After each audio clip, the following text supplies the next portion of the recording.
ほやっほ、イヤホン買ってるかい？ふぐみかんのイヤホンレビューの時間だよ。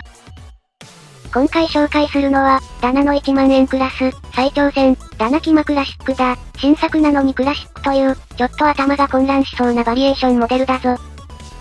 キマクラシックの話をする前に、キマの話を思い出さないといけない。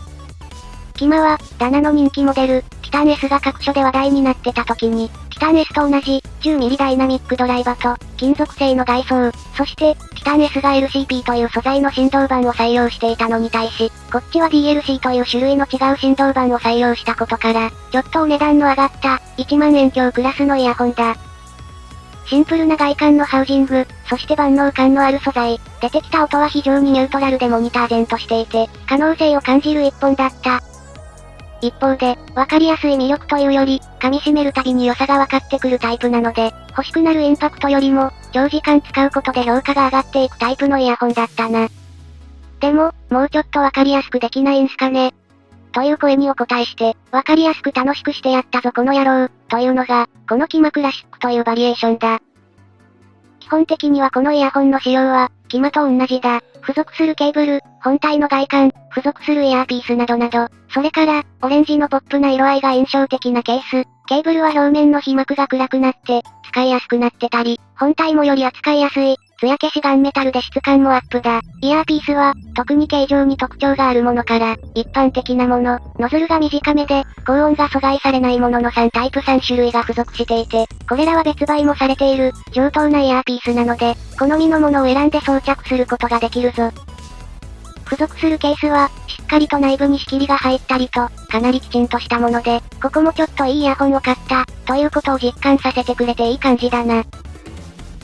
と、定評のあるダナがしっかりと作り上げたイヤホンとして、しっかりとした実力を持ったキマだったんだけど、なんせ直近に同じダナから発売された、ティタン S が爆発的な人気を得てしまって、話題をそっちにかっさらわれてしまった。おまけに、ちゃんとよく、すごく良いイヤホンなんだけど、なんせ落ち着いた雰囲気の音なので、視聴しに行って一発で印象に残るタイプじゃない。そんなわけで、正直実力の割に、注目されるのは巨大なアクリルスタンドのキマちゃんの方ばっかりと、若干や不当な扱い感があったんだけど、キマクラシックが変えたのは、周波数バランスの調整のみ。キマで、しっかり出ているんだけど抑制的だった。高音域と低音域の強化に加え、その他細部の調整を行ったものが、キマクラシックだ。音色を出すために重要な要素は、完全にキマと共通。1台の 10mm ダイナミックドライバーを採用した、中華イヤホンの中では定番の構成になっていて、採用されている振動板は DLC となる。ダイヤモンドライクカーボン振動板は、中華イヤホンでよく使われるカーボン系振動板、グラフェン、カーボンナノチューブ、ダイヤモンドライクカーボンの2大カーボン振動板の一つ。さっき名前を挙げた順に、よりカーボンの硬質さと、金属音の強烈な乾きを表現できる反面、バランスが極端。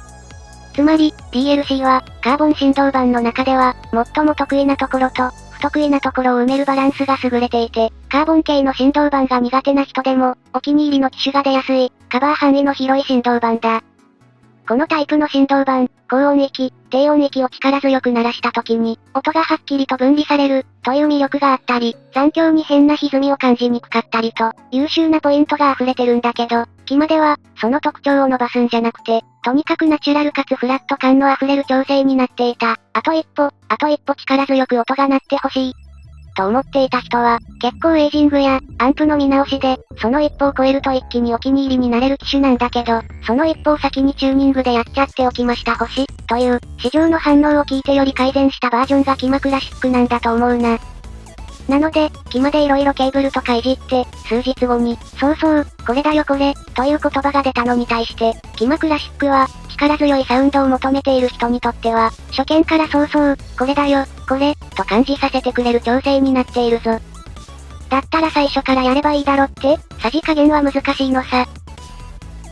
また、キマの重要なポイントは、DLC 振動板だけじゃない。このイヤホンの重量のあるハウジングは、もちろん金属製。さらに、デュアルチャンバーという、内部に二重に空間の仕切りを用意することによって、低音側の臨場感や、残響の歪みを調整する構造が採用されている。初代キマでは、この構造が、フラット感のあるチューニングに、残響の自然さをもたらした。強力にチューニング変更されたキマクラシックでは、このデュアルチャンバーは、より残響の良さとサブベースの広がりをもたらしてるな。同価格帯のライバルと比較しても、空間は自然に広がっていて、フラットで自然だったキマより、デュアルチャンバーの存在を感じられる調整になっているぞ。さっきしれっと流したケーブルは、ケーブル変更の必要がない単結晶銅銀メッキ線。この純度の高さもキマクラシックの明瞭さを補強してる。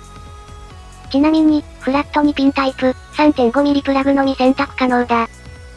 配色が変更された本体は、サンドブラストの丁寧な仕上げになっていて、上等感がちゃんとある、シンプルな印象のあるキマ系のハウジングだけど、暗色にシフトしたことによって、一気にデザインが引き締まった感じがするな。というわけで、側と中身についてのおさらいはこんな感じ。個人的には、キマ、もうちょっと割っちゃけたら、きっとより万人受けするだろう、と思っていたので、このキマクラシックを聞くのはとても楽しみだった。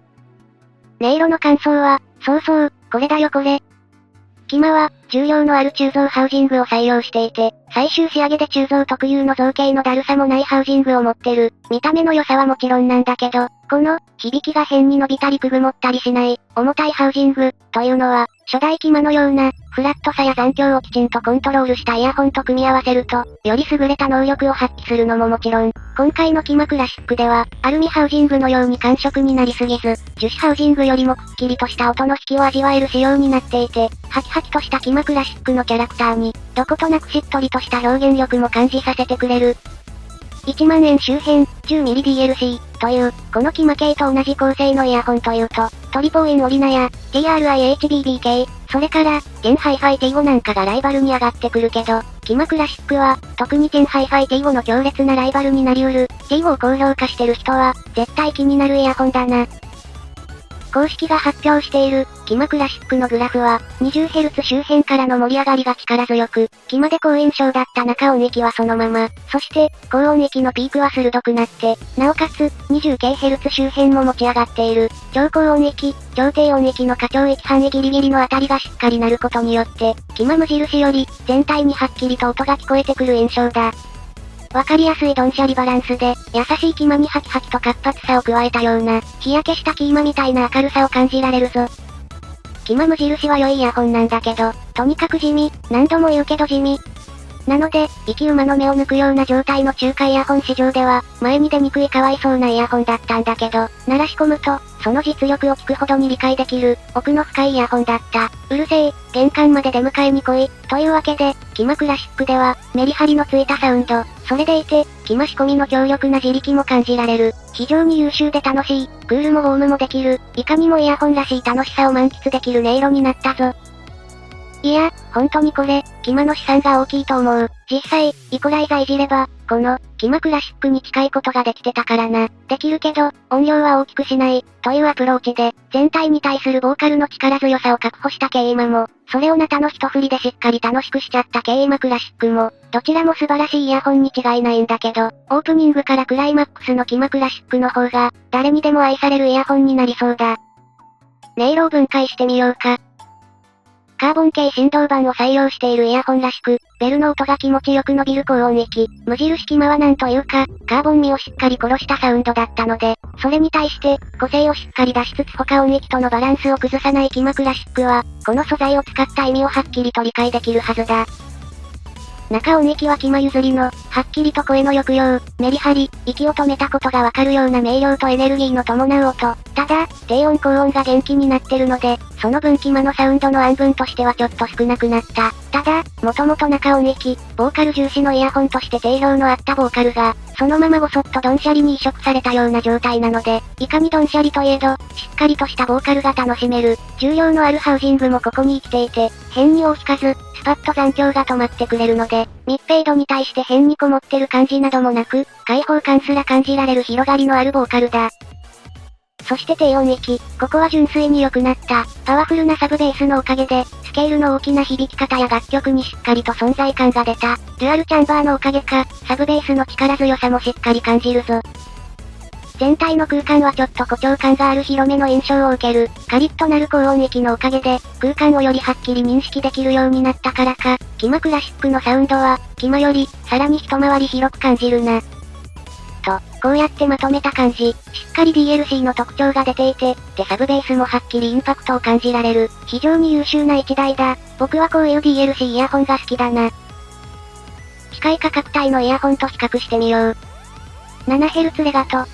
論外。レガトは DLC の低音面に落ちてしまっているイヤホンで、多分、パワフルで気持ち良いイヤホン欲しいな、と普通の人が言ってたら、100人のうち98人くらいは、このキマクラシックを望んでいると思う。その先に行き着いた低音禁断症状の向こう側がレガトだ。誰をターゲットにしているのか、よく理解して買ってほしい。僕はレガト買う。続けて、古いけど、価格、設計が近い、ゲンハイファイ T を、というか、似たようなライバルの、トリポーインオリナもついでに出しとくか。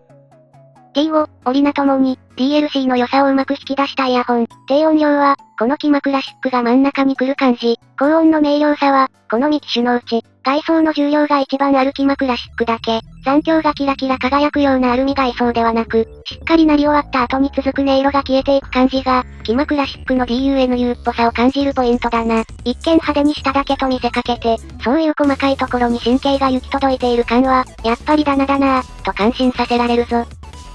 それから、もう一台、TRI-XHDB-KAI とも比較しとくか。KAI も重量の多めのハウジングと、DLC チューニング。結論から言ってしまうと、KAI はちょっと響きに独特なところがあって、キマはスパッと変に反響しない感じの設計になってたな。この響きが、HBB が関わってるイヤホンの良さよ、と感じる人は KAI を、いや、すっぱりすっきり残響を止める力が良さだ、と思っている人はキマクラシックを掴むとよろしい。というわけで、一見、ただの色替えなんじゃねと思わせるようなキマクラシックなんだけど、ユーザーの需要に応えて、高音、低音をブーストした結果、キマの自力とわかりやすい楽しさが組み合わさって、非常におすすめの一台になってるぞ。同社の人気モデル、ティタン S とは、ドライバ素材の分、はっきり印象に残るポイントが変わるはずだ。僕は、感触派なので、ダナキマクラシックをおすすめするぞ。といったところで今回はここまで。最近動画作るとライブ配信する元気が残らない、実中ハック感想が濃すぎるぜ